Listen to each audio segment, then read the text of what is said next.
All right, here we are with the Down the Road podcast for the season of 2023-24 Osceola Magic. We have our returning GMs, Kevin Tiller and Trent Pennington, assistant GM.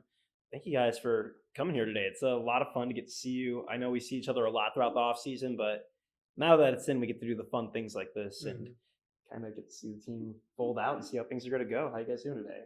Good. Thank you for having us. Doing awesome. Camp just ended, so. Yeah, you made all the hard decisions already, right? Yeah, he did. So that way, when any players that were at training camp saw it, they could blame Kevin, not Trent. That's the point of it. All right, so today we're going to meet our GMs, talk about it a little bit. So what was your first role that you did that kind of led into any kind of B-Ops? Not necessarily with Orlando, but Kevin, you want to tell us what you first did? How did you find yourself in this world? Probably started so I was a two-sport athlete in college, and that kind of started, obviously, the love of the sport, but then I kind of transitioned to off the court. I did broadcasting, cameraman, for like other sports while I was in college. Probably the biggest turning point that's not even sports related is I worked for Disney, and that kind of really opened my eyes to everything. And then from there on, Very cool. So what did you do at Disney?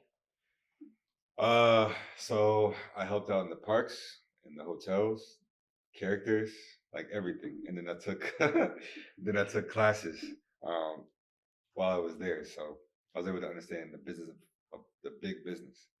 And that for me kind of opened my eyes to like what can actually be happen. And Disney's super inspirational. So it inspired me to kind of dream big. Is it true on day one that you asked if you could speak to Bob Iger? Oh, yes. Yeah. So not knowing kind of the rules of the hierarchy, kind of being naive to it, and coming from a small school. So first day we have class, and I remember being super ambitious. I called like this main number, and I said, "Hey, I want to meet with Bob Iger. Can you please set up a meeting?" And the lady's like, "Excuse me?" And I was like, "Yeah, whenever he gets opportunity, can I meet with him?" The next day in class, my teacher after the class, she says, "Hey, Kevin, I need to speak with you." And she's like, "Please don't ever do that again, what you did with asking for Bob Iger." And she's like, I like your thought process, but don't ever do that again. So from there on, I learned hierarchy and what it means to kind of stay in line, so to speak. All right. Well, I mean, I think that's part of what takes people to get into these roles, or people that would ask these questions that are out of the ordinary. They kind of want to do wild things. They say, why can't I speak to the CEO of Disney? I think that's really admirable and cool, Kevin. But that speaks to the person that you are, though, because I feel as if anyone in the organization were to ever say, it doesn't matter if they're a part-time employee or anything, would say, hey, can I speak to Kevin? And I would feel comfortable saying, yeah, of course, I'll go ahead and see if I can link something up for you. So what about you, Trent? How did you fall into this world?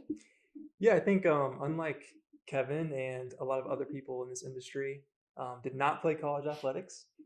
From a small town in Indiana, and I was in college as a sophomore, needed to get an internship credit, so started interning for this small nonprofit called Distinction, and it's pretty much a basketball camp during the summer aimed to promote character and faith. And so thought I was just going to be there for a semester, get my credit, check the box, but ended up staying there for pretty much the duration of my undergrad. And met a big mentor of mine in Luke Zeller, and he kind of taught me, the importance of investing in others.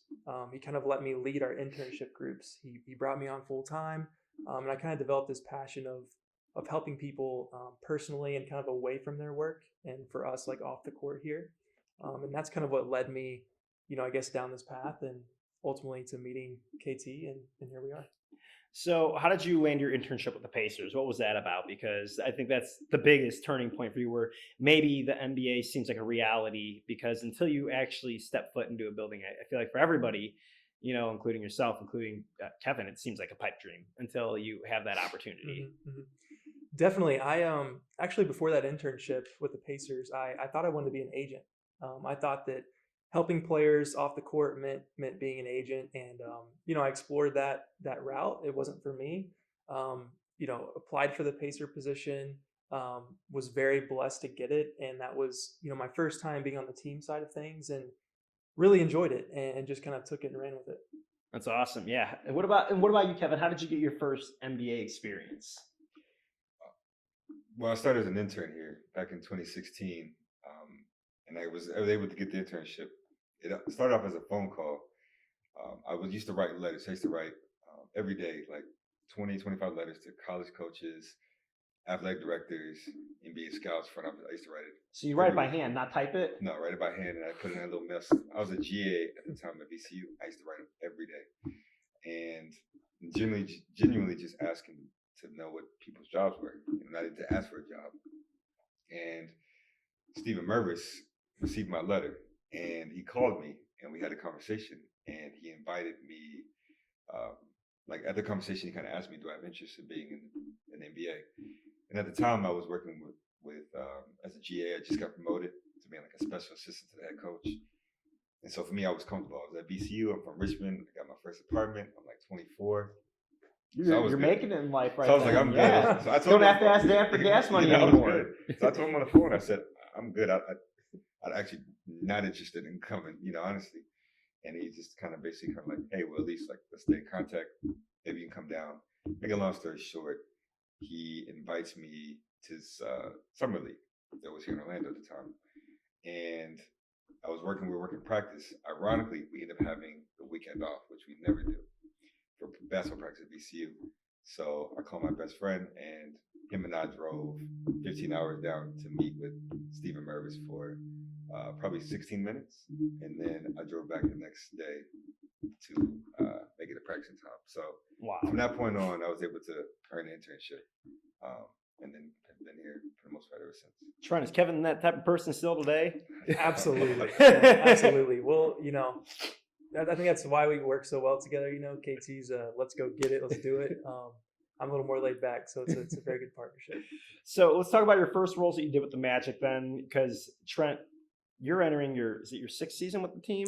Yes. Sixth season with the team. How many years has it been for you, KT? This will be my seventh. Seventh. Okay, so you guys both around the same time. Both start off with Lakeland, correct? Or did you start off with Orlando? Started off with Orlando. All right, so what was your first thing you did with Orlando? So I was an intern, so basically filling out paperwork, credentials, like the old cliche, kind of like doing the behind the scenes groundwork. But obviously I was able to be around great people that kind of instilled in me and helped build me up to the point where I'm at now. That's awesome. And what about you, Trent? Yeah, my first role was, I think the official title was Basketball Operations Associate, so pretty much intern. Actually, my story of getting here really, involves KT. Oh, all right. I didn't know you guys knew each other prior. Yeah, well, we didn't really.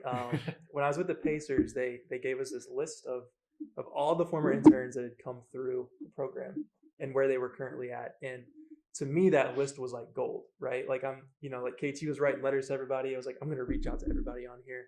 And Stephen Mervis, whom KT referenced earlier, happened to be a former Pacer employee. And at that same time, I was trying to reach out to random people on LinkedIn, sending them emails and that worked in player development for NBA teams. And that was, Kevin's position with the Magic was in player development. So I always give KT a hard time because he never, initially got back to me. But he knows how it is. Kevin, yeah, though. no. Kevin usually gets back to everybody. But his inbox is flooded. But I actually asked Steven, I was like, hey, I'm trying to get a hold of this Kevin guy. He's like, I'll make sure he gets back to you. So KT and I got on the phone. I think it was like in the middle of summer, and we just started chopping it up. Like we didn't talk about jobs or what we did and didn't have. It was just talking about the industry. And a few months later, a position in Lakeland opened up. I had no idea that I'd be moving to Lakeland, Florida, to essentially be a team manager. Is what I like to tell people. So my first gig was doing the laundry, driving players around. I was about to say, rebounding. It doesn't seem as glamorous. I think a lot of people don't realize the hard work that you have to put in when you, especially in the basketball operations side, when you come in, you start off at the very bottom of the totem pole, not a lot of pay, and you come in and probably take some kind of pay cut, even if you're working at McDonald's and now you're doing any kind of B-Ops role, but you're cleaning up all the sweaty towels from the players at the end of the night, throwing it in the washing machine, and then hoping that one day all of your hard work and time that you build will eventually bring you up to the positions that you guys are at now. So it speaks to the high character of the person that it truly takes to become a GM of even a G League team, let alone an NBA team. I mean, my story isn't too far off of yours. I just really started talking to Trent at a game one day, and and I saw him. I don't know if he's told you the story, Casey. I was sitting by you guys at the preseason game, and I kind of wanted to get into basketball. Not even kind of, I did. I already went to school for it, and I met Trent. He was a little bit younger than me, and I go, wow. I would have just done a few things a little bit different in life. Young kid, doing it. And even you're a little bit younger than me, KT. But, it was awesome, though, getting to speak to you guys. And, very much we're all kind of the same people. We're people that just enjoy talking to others and trying to see, where those relationships can lead to. And then also having relationships beyond basketball. My relationship with Kevin, I think, is a little bit stronger than it is with Trent because Kevin picks up on the first phone call ring. Trent takes 2 to 3. So that I called Kevin the other night and it was in one ring, and I wanted to say, Kevin, you're a real one right there. It took one ring. That hurts. One ring to get to the GM. That's all it took was him to say, hey, Comron, how you doing? Trent takes about 2 to 3 rings. He has to contemplate, do I want to talk to Comron today? What's he going to ask me? No, we're all just having fun. But so if someone wanted to come up and try and take this route, what would your best advice be for them? Because I think that's a question a lot of people have, and everybody's route is completely different. No matter who it is in the NBA, I'm sure if you were to talk to John Hammond about his route, and if you talk to Anthony Parker, none of us were in the NBA, right? No, you didn't play in the NBA. You didn't have 10 years there. But there's a lot of players that do play in the NBA for 10 years and never get the opportunities. And AP, GM at Lakeland, all the way to GM in Orlando, which is wild just to even fathom that he made that crazy career change and jump like that. So what advice would you give someone that wants to get into it? Or what success or keys would you like to know that you didn't know when you're younger and you're kind of going in blind? Because I don't believe any of us have any kind of NBA lineage in us, right? No one's worked. Between the 3 of us, no one's worked in the league in our families. So what would you say, Kevin?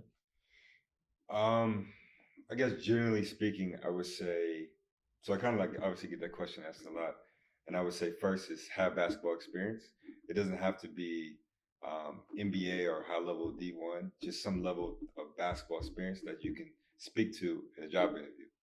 And I would say 2, building authentic relationships with the person that you're seeking to get hired by. A lot of people will reach out and they'll directly ask, like, I want a job, can I get a job? And obviously these jobs are very difficult to obtain. Yeah. And recommendations are very important. And so I tell everybody who does that to me, I say, build a relationship with me because we want to know if you can work with someone. This is bigger than I'm a great scout. I know talent. I'm a great coach. It's like, do I want to work with you every day? Can I trust you day to day? Because a lot of things happen in professional sports that you want to be able to work with people that you trust. So I encourage anyone that wants to be in this position to build authentic relationships. And that's one thing Trent and I built prior to him being hired, was he'd reach out to me and I got to know him. We had several conversations about life. And we kind of identified the same kind of ideals that we believed in. Cool. And I remember him saying he could speak to a little bit more cleaner, but he was ending one internship. And usually that's around the time when, somebody would ask, hey, can I, you got any jobs? Let me know. He didn't. He said he's going to work for a high school AU team, I believe. Yeah, it's pretty much, yeah. And I was like, man, I've been talking to this dude for several months. His internship's ending. And we built a good relationship, and he has not once asked me for a job. Yeah. So from that point on, I recommended him to Anthony Parker and Attitude at VP. And fortunately, they believed in my recommendation, and here he is today. So obviously, all the credits to him for getting to this point, but it's an example of him just like focusing on building a relationship. And, this is what happens as a result of. No, what would you give Trent? Just a similar advice over there? I think that question is the most asked question. Yeah, like KT of course. said, I always tell people, kind of similar to what KT said, don't be afraid to just take the next step, whatever it looks like. If it's basketball, absolutely, that's a plus. But I think a lot of people are so focused on, if I don't get X position or X internship or this opportunity, then I'm not on the right track. For me, like I said, I was working for a nonprofit, doing basketball camps. I wasn't at a high level Division I school. Yeah. It wasn't. And so, you form these authentic relationships like KT talked about, and that's really kind of what carries you pretty far in this industry. Obviously, you have to be good at your job, but I would say that's what I would tell people. Wow, that's great advice. I mean, for me, yeah, it was a little bit different. I definitely did some reporting like KT over at random high schools. I'm sure that we're all around. You do video work for sports that you don't even know sometimes the rules to, and you try and pop in for that. And then I coached middle school basketball as well. Helped out with high school basketball, and just never know where it's going to end up leading, and just being able to make yourself available for anything, and when that opportunity does come.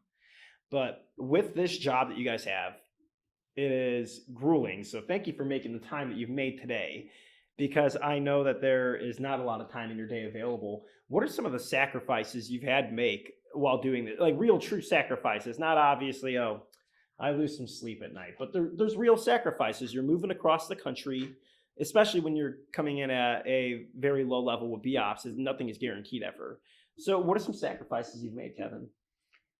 I think you just hit on it. I think making obviously financial sacrifices, being away from your family, and it's just like this. It's never ending. It's every day, all day. But as much as I can talk about the sacrifices, I've just been. Him and I both have been blessed by the Lord, and I think that's one of the things we kind of speak about within our team is how much the Lord blesses us with the sacrifices we've had to make. But at the same time, we've also been very fortunate through God to be able to be in these positions as well. That's awesome. And then Trent, I know you're married, so that makes it a little bit different. I mean, it does. It makes it different when you're married. Yeah, I mean, you have a wife. Kevin's best Yeah. advice he gives me every day is stay married. So when I want to stay up till 11 p.m. and try to do something, KT kind of keeps me grounded in that. So yeah, it's definitely a sacrifice. Being away from her, being away from family in general. Being on the road a lot, but there is sacrifice, but you sacrifice things because you like what you're doing. You believe in the impact you're having, and yeah. Do you guys ever have time to do anything outside of Magic basketball? In my head, you guys are best friends. I don't know what happens in your real lifetime, but do you guys ever hang out and not talk about the team? Like, do you ever just get a chance you two to do something that is not Magic basketball related? Yeah, we do a lot. I think that's what makes it different. Is being able to turn that switch off and just talk about life, right? Like KT's not just my boss or the GM. He's Kevin Tiller. He's a mentor and a friend. So we try to do that with all of our staff, right? Yeah. Coaches, trainers, and players too. Very cool. What is something you guys have done together that's not Magic basketball related? When there's no basketball involved, I'm sure it's pretty much impossible because even when I hang out with my friends, I somehow get brought into basketball. But what's something you guys have done together? What's a fun thing? Have you guys gone golfing together? I mean, we're in Central Florida where it's the golfing capital. Or are you terrible golfers like I am? Pretty bad. Trying to get KT to play, but I'm not a golfer, but we've done simple things like the other night, last week, I think it was. Trent ordered a pizza. We sat on his backyard, and we sat on the couch, no TV, just had a pizza, a glass of water, and we just Was chill. that because Trent locked the keys inside of his house again, so he couldn't get in there? Is that why you guys were outside? You had to be there, yeah. Oh gosh. So with that being said, like we said, it takes up so much time of your day. It takes up a bunch of mine. It takes up all of our staff, and I don't have to sign players. I don't have to let players go. I don't have to scout players like you guys do. How do you allocate that time? Because my inbox, I feel like, is flooded. I come in almost every day with 100 emails, I feel like. And I'm sure your guys is similar, probably more. How do you decide to allocate your time? Just because, like I said, there's only so much in a day. You have a wife, got to stay married. I have a wife, I got to stay married. Kevin, I'm sure has many things he's very passionate about, and he's got to stay towards that too. So how do you allocate your time? To be honest with you, that's a balance that I'm just continuing to learn, even as of today. I think reminding yourself that these jobs are obviously important and you want to do a good job at them and make an impact. But you have to have something outside of this that'll keep you well-rounded, that'll make this even more enjoyable, because too much of anything obviously is not healthy. And so for me, I've learned to start exercising. I like museums. I like to walk, join a Bible study group, being more intentional with conversation with friends, just trying to find different things outside of the game of basketball that take my mind away from it. And so I've been super intentional about it now. But In my 20s, I was the worst at it. So that's something I've been super intentional about now. What are some things you enjoy outside of basketball? You said the exercise, but like, do you have a main hobby you do outside of basketball? I like to read. Read. I like to read, and I'm a big walker. Everybody in the office knows I love to walk, so I'll walk 3, 4, 5 miles a day. Okay. Yeah, so I love to walk and think. Now say I've gotten into like museums, like just different things. I'm always asking my friends to challenge me to do things. I want to rock climb. You know, I know there's a rock climbing business around there's the a corner. facility right around here. Yeah. I want to try that. So basically, I'm open to, and anybody listening, any suggestions that's in Orlando. If anybody wants to hang out with Kevin Tiller, just comment on the bottom of this post. Yeah. What about you, Trent? What do you like doing outside of basketball? Because I mean, I know we get to talk all the time, but I don't know if we ever actually talk about these things, and it's a fun excuse to. For me, I really like. I was telling KT this a few days ago. I love coffee shops. Like I love just the vibe you get in coffee shops. Going and getting a nice cup of coffee. The atmosphere, it's relaxing. All right. My wife and I, we love watching shows together. I'm not going to talk about what shows we watch. She gets to pick the majority of those. Okay. But I'm a good husband and just sit there and laugh. So yeah, I would say going to coffee shops. I like to travel. My family, you know, they're back in Indiana. I have a little nephew in Dallas. So we all like to hang out when we can. Yeah. Yeah. I mean, that's awesome. I think for me, you guys know about how much I love exercising, so I try to do that every day. You see it on my social medias. But the thing I like doing outside of that, you guys always comment about it. It's not like I'm just trying to make a plug there. Both of you guys tell me each time, but I like gardening a lot. So I have a nice garden in my backyard. It's kind of how I roll with it. I'm a pizza connoisseur, and then try to take my wife out at least, you know, once every week on just something, so it's not Magic basketball in her life as well, as I'm sure your wife deals with Magic basketball nonstop. So you said you like travel. This gives us a good time to talk about it. Both of you guys are scouts for the Orlando Magic. So not only are you doing your GM roles, you are also scouting. So I imagine that takes even more time out of your week. During the season, how often are you guys gone scouting?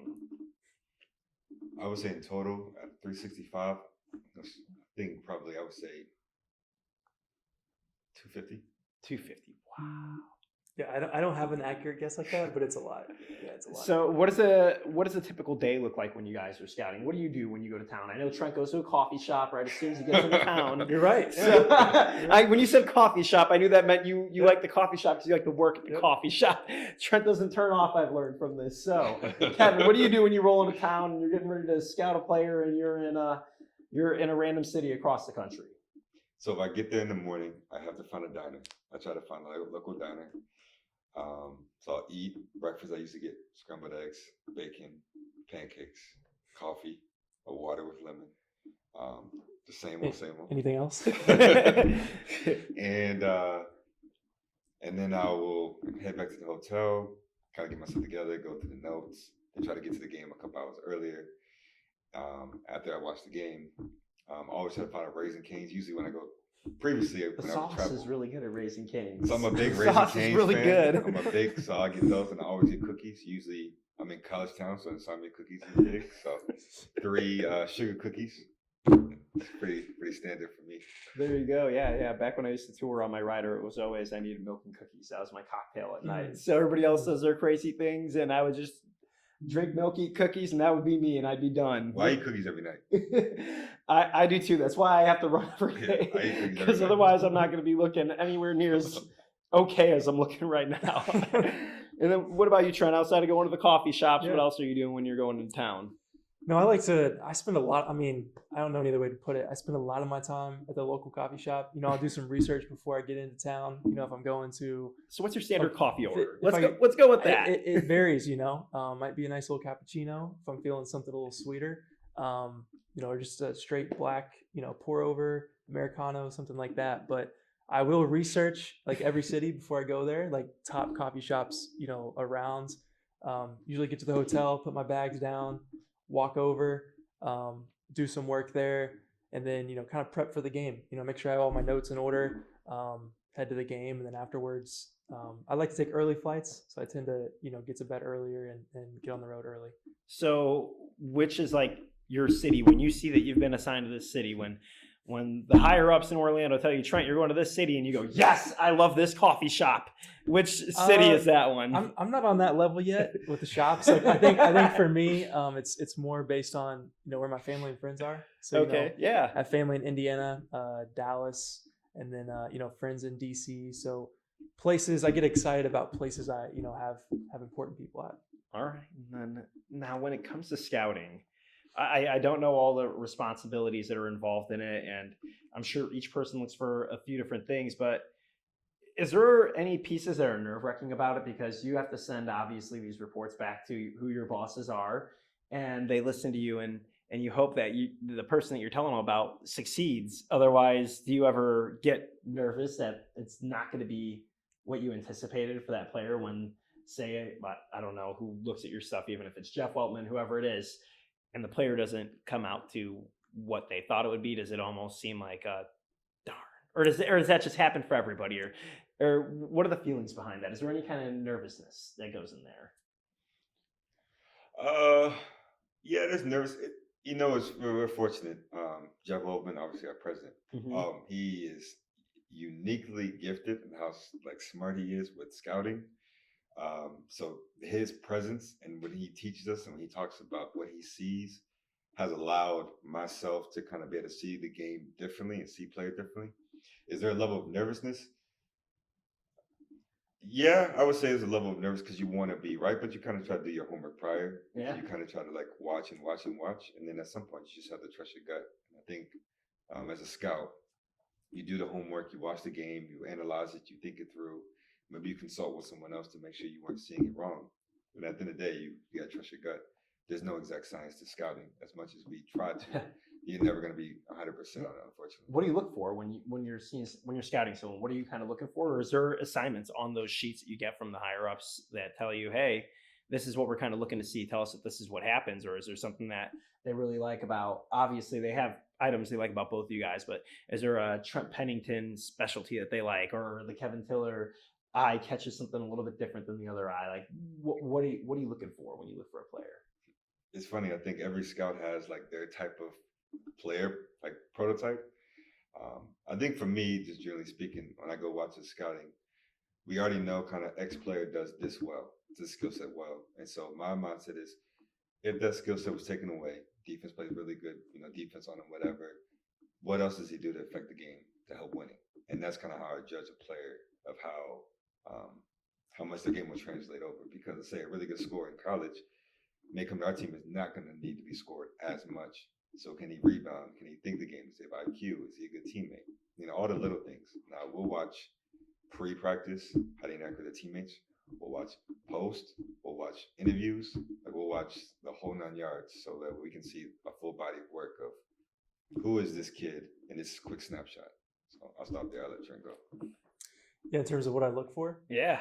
Obviously we have some core, I guess DNA, if you will, that we have in Orlando that we specifically try to hone in on. I think individually though, we all, like KT said, have our own natural things we gravitate towards. Mm-hmm. I think for me, scouting, when you go to a game, obviously during the game you're doing your work, but a lot of your work is outside of the game, right? It's pregame, it's getting there early, it's talking to people on staffs, it's researching, it's watching how guys interact, in between timeouts and how they do that. So I think there is work you're doing during the game when you're actually watching these players, but there's also a lot of work outside of the actual contest you're watching. So maybe like in a timeout, you're watching the player, and if they kind of are looking around in the crowd and not really paying attention to what coach is doing on the drawing board, is that something that you're paying attention to when you're scouting a player? Sure. I think anything, we're looking at everything. And then the Orlando Magic DNA, are you guys going there saying, yes, his wingspan is really this long? is that kind of how that goes about? So, sorry, that was just, something funny that I thought, but maybe not funny. So what comes first though? Because a lot of players, their skills are very similar when it comes here. So obviously you need skill, but then the attitude comes. How much does that waver in over skill? Are you going to take someone that it has an undeniable talent and then maybe their attitude isn't there, or is attitude weighing in more? I think that's always the hot question, when it comes to team building. One thing that, Kevin and I always tell ourselves is these are human beings, right? These aren't machines. They're not perfect people. They're not gonna be some exact person we want them to be always happy and smiling. Like Yeah. these guys, they go through things too, off the floor. So attitude and background and personality is always extremely important. It's something that we take very seriously, in Orlando and Osceola. But it's an ongoing discussion. And KT, I don't know if you want to add to that. No, to echo everything Trent just said, every situation is case by case. But Trent and I kind of decide when we look to bring players into our organization is what players can we believe we can help affect their life positively and change their life. Obviously we want to have talented players to help, bring a good product on the court. Yeah. But we try to get to know what have these guys been through personally and where we can kind of intercede to kind of help grow them as men and teach them the game of basketball off the court, the business of basketball, life outside. And we've seen benefits of having players come and have families, players come and kind of learn how to kind of be more professional. Those are the things we kind of look for when we kind of evaluate talent plus character. So you're talking about the relationship you build with those players, trying to help them out, make them become better men, seeing their families around. Some of the players have their families with them when they're over here. How hard is it to break the news to some of those players when you're trading them? Because obviously there's some trades that you want to do on your end just as it is, but then there's trades that you have to do to make your team better. And I mean, at the end of the day, you spend a lot of days, a lot of hours with these people, and you build relationships with them. How hard is it to break that news? Because I've never seen it done. I don't want to see it done, and I don't want to have to do it. I mean, thankfully for me, I've had great kind of mentors and leaders to watch do this and learn from. From Anthony Parker, Tunji, and now KT, to be in those rooms and see how they handle it, and now being a part of it. It's definitely not the most fun thing to do, but it is our job, right? Like at the end of the day, we do have a job, and I think what I've learned is players just want honesty, right? They just want honesty and not sugarcoating things. And a big thing we always tell players when we have to let them go or trade them is we're always here for you, right? We're always here for you. And so yeah. Now, what about you? Have you had any really tough ones that you've had to do, KT, where it's really hard to go about and you don't want to do it, but obviously you have to? Yeah, I don't think in my tenure of being a GM, no cut or trade has ever been easy or has whatever. Like all of them have been difficult. But at the end of the day, obviously we have a job to do. And so main thing we try to focus on is our time with the player and how it's spent and the investment that we have in them.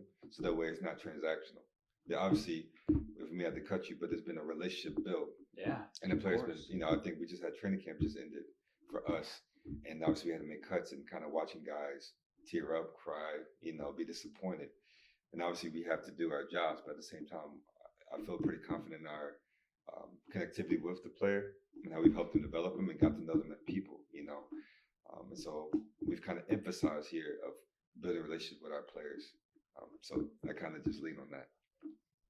Yeah, can't be too easy ever. But let's talk about something a little bit more happy now as we've gone off that. So the big thing that we see in the NBA quite often is load management. But in my year and some change in the G League now, I have not seen any player ever require load management, it seems. Or I did see one or two last season, but it's very rare. Why do you think that is? I mean, I know we're not playing 82 games. We're playing 50 or so.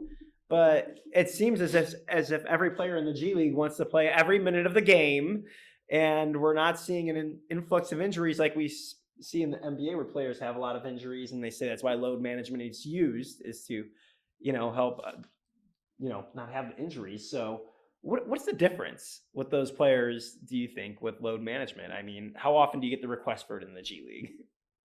We play a lot of back-to-backs. Yeah, I think these players know in the G League that they have a short window, and there's a lot of talented players in the G League.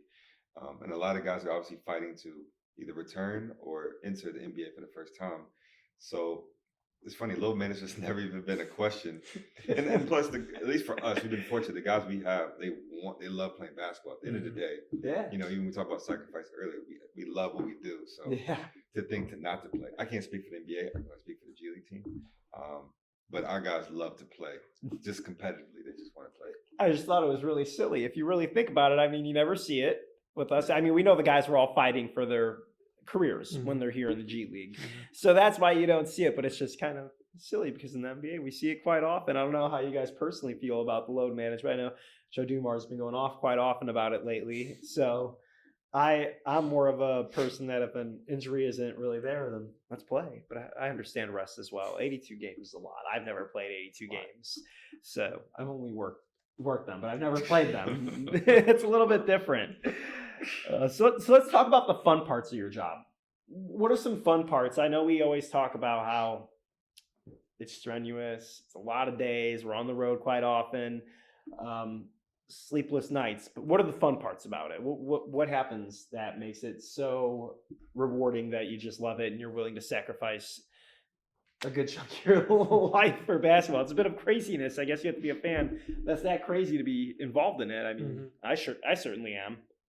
I think the most fun for me is, you know, it's fun scouting, being on the road, but walking in the gym and seeing our whole staff and all of our players together and just seeing, you know, whether it's people getting treatment, getting shots up in the weight room, kind of making your rounds, checking on people.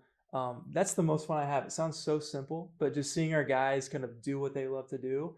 And then the most rewarding part and the most fun is seeing guys get called up, right? When guys finally, you know, that's why they're here, is to go to, you know, on to do bigger and better things.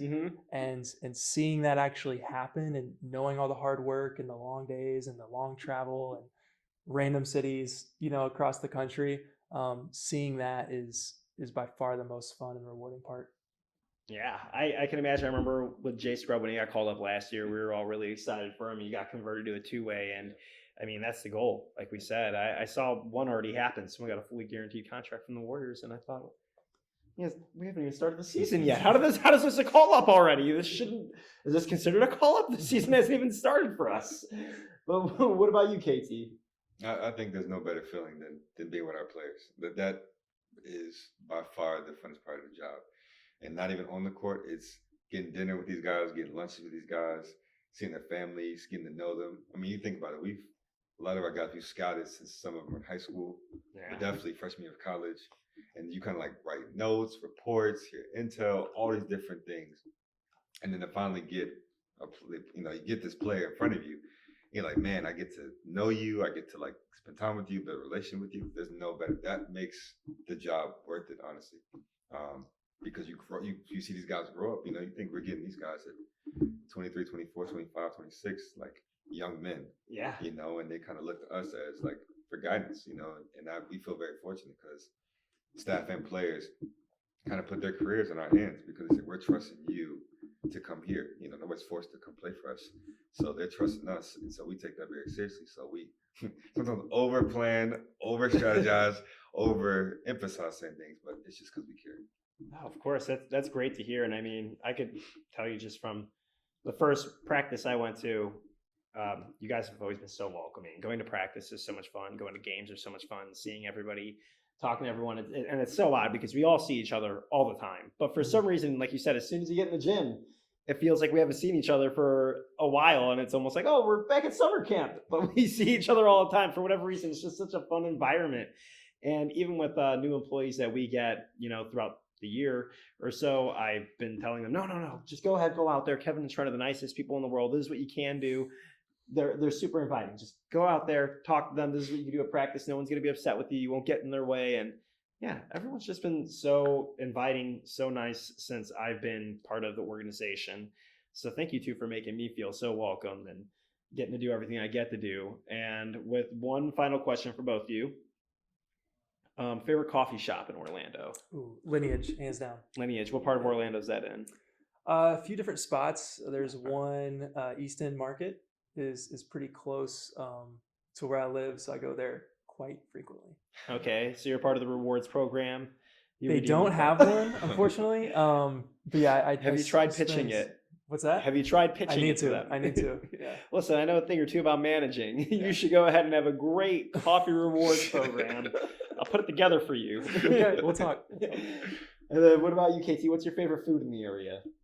Favorite food in the area? Wow. Okay.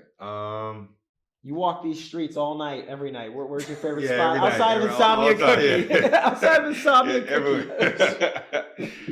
everywhere. I spoke about it earlier. I like the Robinson a lot.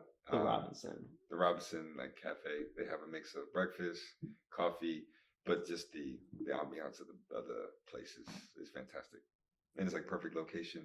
So it's a good place to kind of have meetings, meet up with people, stuff like that. Very cool. Yeah, I don't know if I have a favorite spot in Orlando yet. As sad as that is, I try, but Chicago can't pull it out of me, man. It's the greatest food in the world, the pizza. So I did have deep dish for the first time. I was in Chicago probably 3 weeks ago. yeah, we talked about it briefly. Which place did you go to? Yeah, no idea. Giordano's, Uno, Lou Malnati, Pequod's. It had to be one of those. There's nowhere else you would have gotten for deep dish. I think it's the first one. Giordano's. I think so. It's on the corner. Giordano's is effort. You can find it on the corner in Orlando too. So there's Giordano's. It's like the most popular deep dish. So that's why I would. It was across the street from like a big mall. Like there's a grocery store that had like a 2-story. We're talking about Chicago here. It was just across the street from some stores. Not my hometown. It was just right down the street from the shopping center. This grocery store was like unique because they had like an elevator, and there's 2 stories. Yeah, it was probably Giordano's. I'll have to go ahead and make you guys some pizza sometime. So I'm a cookie person, so I need cookies. He's like, I don't want your pizza. Chocolate chip cookies. Trent goes, Cookies. please. And then he goes, I don't want your Cookies pizza. and coffee. Cookies, coffee, and pizza. I think a little little shop. We'll make a Cookies day and out of coffee. it. We'll make a day out of it. We'll go We just get- have a name. Cookies and coffee. get cookies and coffee for lunch, Yeah. and then we'll do something else for middle of the day. We'll go golfing. So that will be breakfast, and we'll go golfing, Wait, breakfast? and then go ahead and knock out the Cookies pizza. and coffee for breakfast? I am a firm I would do it. believer. Yeah, I'm a firm believer in it. You could ask my wife. I always say, no, eat your dessert first because you don't want to ruin your appetite. Because what if you eat your dinner and then you don't have room for dessert? Well, then you've ruined the entire thing. You need to eat your dessert first. So that way you made sure you got your dessert in. Because if you eat too much for dinner and you're just stuffed. well, Cookies always have a priority in my daily life. So, Man, what's your birthday, KT? March 16th. March 16th. We got to mark that down. That's Yeah. cookie day. Yeah. That's cookie day. All right. Well, hey, thank you guys. Thanks, man. Appreciate it, KT. Thank you, man. Appreciate you, Trent. Very fun. Yeah, season's about to tip off. We're going to get a win in Mexico City. Absolutely. All right. Yes, sir. Thank you.